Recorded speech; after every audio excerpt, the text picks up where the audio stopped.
Hi friends, is sorry cinema base அப்டேட்டில் ஒரு லேட்டஸ்டான ஒரு அப்டேட்டோட வந்திருக்குங்க.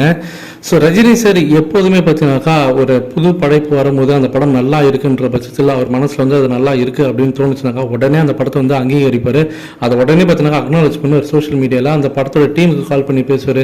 அந்த படத்தில் நடித்த அந்த படத்தோட நடிகர்கள் கேஸ்ட் அண்ட் குரூப் எல்லாருக்குமே கால் பண்ணி விஷஸ் பண்ணுவார். இது நம்ம நிறைய தடவை படத்திருக்கோம், இந்த ரொம்ப பல காலமாகவே நம்ம பார்த்து நோக்கோம். ஸோ அந்த வகையில் இன்னைக்கு காலையில் ஒரு படத்தை வந்து அவர் வந்து பயங்கரமாக புகழ்ந்து தள்ளிருக்காரு. அது வேறு யாரும் கிடையாது, பிரபாஸோடைய கல்கி படத்துக்கு தான். ஸோ இந்த படத்து மேலே எக்ஸ்பெக்டேஷன் ஏகப்பட்ட எக்ஸ்பெக்டேஷன் இருந்தது அப்படின்னு தான் சொல்லணும். ஸோ கல்கி 289880 இந்த படம் பார்த்தீங்கன்னாக்கா ரிலீஸ் ஆயிருக்கு. ரிலீஸ் ஆகி இப்போ 2-3 நாளாக அந்த ஷோஸ் போயின்னு இருக்குது. ஸோ தேட்டரில் இந்த நிலையில் தான் ரஜினி சார் இன்னைக்கு காலையில் பார்த்தீங்கன்னாக்கா இது சம்மந்தமாக ஒரு ட்வீட் ஒன்று போட்டிருக்காரு. என்ன சொல்லுங்கன்னா, வாட்ச்டு கல்கி, wow, what an epic movie. Director has taken Indian cinema to a different level.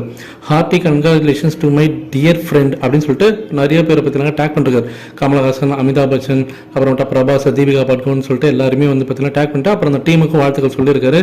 God bless, eagerly waiting part 2 அப்படின்ற மாதிரி அவர் போட்டிருக்காரு. ஸோ இந்த ஒரு ட்வீட் பார்த்தீங்கன்னாக்கா ஜஸ்ட் ஒரு 2 மணி நேரத்தில் 1 மில்லியன் வியூஸுக்கு மேலே போயிருந்தது. தெலுங்கு சினிமாவில் பல பேர் பார்த்தீங்கன்னாக்கா ரஜினி சாரோட இந்த ட்வீட்டுக்கு வந்து பார்த்தீங்கன்னாக்கா நன்றி தெரிவித்து அவங்க வந்து ரீபோஸ்ட் பண்ணியிருந்தாங்க. இதில் முக்கியமான விஷயம் நான் பார்க்க வேண்டியதுனாக்கா, சம்மந்தமே இல்லாமல் கமலஹாசனோட ஃபேன்ஸ் எல்லாம் வந்து இங்கே வந்து நம்மளை ரொம்ப இழுத்துருக்காங்க. ஸோ அவங்களுக்கு சொல்ல வேண்டிய ஒரு விஷயம், டிஃபரன்ஸ் என்ன, ரஜினி சாருக்கும் கமல் சாருக்கும் என்ன டிஃபரன்ஸ் அப்படின்றத சொல்லிடுறேன். கமல் சார் இந்த படத்தில் நடிச்சிருக்காரு.